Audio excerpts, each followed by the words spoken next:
Hello comic lovers, आप सबका स्वागत है हमारे यूट्यूब चैनल एवी कॉमिक्स में।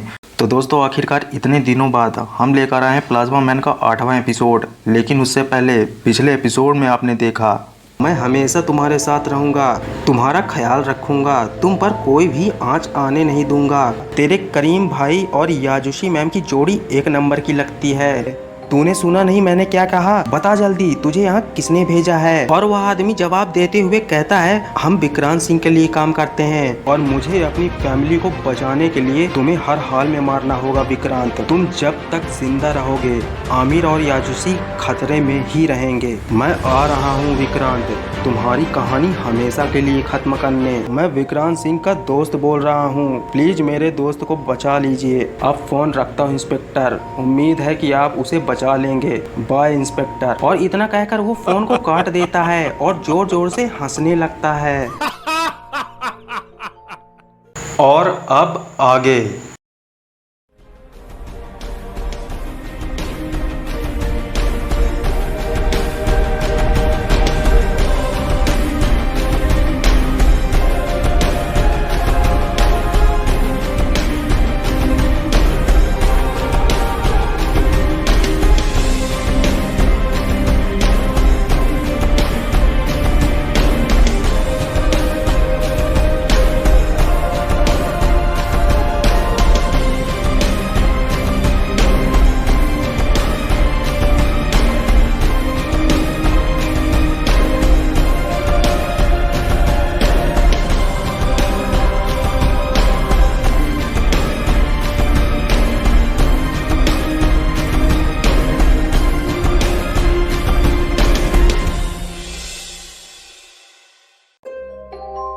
हम देखते हैं करीम को, जो विक्रांत सिंह के घर पहुंच चुका होता है और वह अपनी कार से उतरकर विक्रांत सिंह के घर के मेन गेट के सामने खड़ा हो जाता है।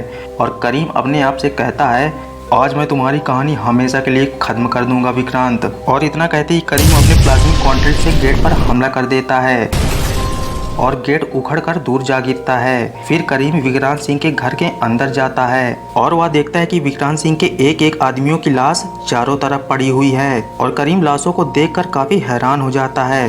फिर करीम थोड़ी दूर पर विक्रांत सिंह की लाश को देखता है और उसकी लाश के पास जाता है और कहता है, अरे ये क्या, विक्रांत सिंह और उसके आदमियों को इतनी बेरहमी से कौन मार सकता है? रीवा में ऐसा तो कोई नहीं जो विक्रांत सिंह को मार सके। और तभी करीम के पीछे से किसी के दर्द से कराहने की आवाज आती है और करीम देखता है कि विक्रांत सिंह का एक आदमी अभी भी जिंदा है। करीम उसके पास भाग कर जाता है और उससे पूछता है, बताओ बताओ तुम्हारी ये हालत किसने की, बोलो मुझे सब बताओ। और वह आदमी दर्द भरी आवाज में बोलता है, एक बहुत बड़ा।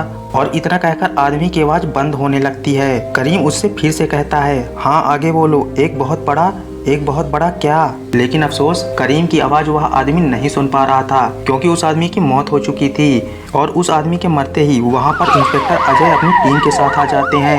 करीम पुलिस वालों को देखकर कहता है, अब ये लोग कहां से आ गए? इधर सभी पुलिस वाले अपनी अपनी पोजीशन ले लेते हैं। फिर एक कांस्टेबल इंस्पेक्टर अजय से कहता है, सर देखिए उस आदमी को, उसने क्या पहन रखा है? शायद उसने अपने हाथ में किसी तरह की बंदूक फिट की है। जिस पे इंस्पेक्टर अजय कहते हैं, हाँ लग तो ऐसे ही रहा है, शायद हम लोगों ने बहुत देर कर दी, उसने तो विक्रांत सिंह और उसके आदमियों को मार डाला है। फिर इंस्पेक्टर अजय करीम से कहते हैं, देखो तुम जो कोई भी हो, अपने दोनों हाथ ऊपर करो और घुटनों के बल बैठ जाओ, तुम अब बचकर यहाँ से नहीं जा सकते। और करीम इंस्पेक्टर अजय की बात मानते हुए घुटनों के बल बैठ जाता है और अपने दोनों हाथ ऊपर कर लेता है और कहता है, देखो इंस्पेक्टर, तुम जैसा देख रहे हो और समझ रहे हो वैसा बिल्कुल भी नहीं है, मैंने इन सबको नहीं मारा, मेरा यकीन करो। जिस पे इंस्पेक्टर अजय कहते हैं, तुमने हमें बेवकूफ़ समझ रखा है क्या? अब जो भी कहना है सीधे अदालत में जाकर कहना, समझ गए आतंकवादी कहीं के? करीम कहता है, तो तुम लोग मुझे पकड़कर जेल में डाल दोगे? क्यों, मैंने ठीक कहा ना? इंस्पेक्टर अजय कहते हैं, उसमें कोई शक नहीं। और तभी करीम खड़ा हो जाता है और इंस्पेक्टर अजय से कहता है, अगर तुम्हें मुझे जेल में डालना ही है तो पहले मुझे पकड़ कर दिखाओ इंस्पेक्टर। जिसपे इंस्पेक्टर अजय कहते हैं, अगर तुम अपनी जगह से जरा भी हिले तो हम तुम पर गोलियों की बौछार कर देंगे, सुना तुमने। और तभी करीम अपने प्लाज्मिक गॉन्टलेट को पुलिस वालों की तरफ पॉइंट करके कहता है, तुम लोगों की बंदूकें मेरे इस हथियार के सामने खिलौने के जैसी हैं। आप पीछे हटो इंस्पेक्टर और मुझे चुपचाप जाने दो, मैं तुम लोगों से बेवजह नहीं लड़ना चाहता। इससे पहले करीम कुछ और बोलता, इंस्पेक्टर अजय अपनी टीम से कहते हैं, इससे पहले ये यहाँ आतंक फैलाए, सब एक साथ मिलकर हमला करो उस आतंकवादी पर। और सारे पुलिस वाले करीम पर गोली चलाने लगते हैं और गोली से बचने के लिए करीम तेजी से दौड़ता है और दौड़ते दौड़ते करीम कार की बोनट पर चढ़ जाता है और कार की छत से होते हुए वह बाउंड्री पर चढ़ जाता है। फिर करीम बाउंड्री से छलांग मारते हुए पुलिस वालों पर हमला कर देता है अपने प्लाज्मिक गॉन्टलेट से, जिससे बहुत बड़ा धमाका हो जाता है और सभी पुलिस वाले दूर जा गिरते हैं और घायल हो जाते हैं और इंस्पेक्टर अजय भी बहुत जख्मी हो जाते हैं। फिर इंस्पेक्टर अजय जख्मी हालत में अपनी गन के पास पहुंचने की कोशिश करते हैं। इंस्पेक्टर अजय अपनी गन उठाने वाले ही होते हैं, लेकिन तभी करीम गन पर अपना पैर रख देता है और अपने प्लाज्मिक गॉन्टलेट को इंस्पेक्टर अजय के सर की तरफ पॉइंट करके कहता है, देखो अपनी हालत इंस्पेक्टर, तुम इतने जख्मी हो फिर भी मुझे तुम मारना चाहते हो। क्या तुम्हें अपनी जिंदगी से जरा भी प्यार नहीं है इंस्पेक्टर? मैं अभी भी तुमसे कह रहा हूँ, मैंने विक्रांत सिंह के आदमियों को नहीं मारा और ना ही विक्रांत सिंह को। जिसपे इंस्पेक्टर अजय करीम से कहते हैं, तुम जैसे आतंक फैलाने वालों को मैं जिंदा नहीं छोड़ता, चाहे उसके लिए मुझे खुद भी मरना पड़े। और करीम इंस्पेक्टर अजय की बातों को इग्नोर करते हुए वहां से जाने लगता है। फिर इंस्पेक्टर अजय जैसे तैसे उठते हैं और अपनी गन उठाकर करीम पर फायर कर देते हैं, जिससे गोली करीम के हेलमेट में जाकर लगती है। और इंस्पेक्टर की इस हरकत से करीम बहुत ज्यादा गुस्सा हो जाता है और कहता है, तुम बहुत ही जिद्दी हो इंस्पेक्टर। और इतना कहते ही करीम इंस्पेक्टर अजय पर प्लाज्मिक बीम से हमला कर देता है। इससे पहले प्लाज्मिक बीम इंस्पेक्टर अजय को लगती, तभी अचानक न जाने कहां से कैप्टन रिवान यानी कि वंश आ जाता है और इंस्पेक्टर अजय के आगे खड़ा हो जाता है।